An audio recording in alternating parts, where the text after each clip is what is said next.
Good morning, Damonte Ranch High School. I'm Michael Reeves, and I'm here with your sports talk for the day.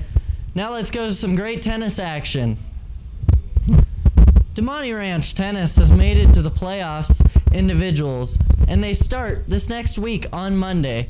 So if you see a tennis player, please wish them good luck.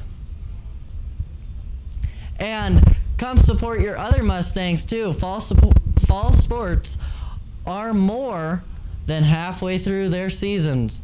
And now it is time to come see your favorite teams play. On Thursday, freshman and JV football will be playing at Douglas.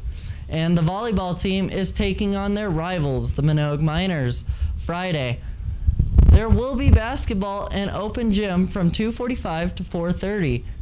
JV girls soccer at Reno, the cross country kids will be running at Reed at 3 o'clock.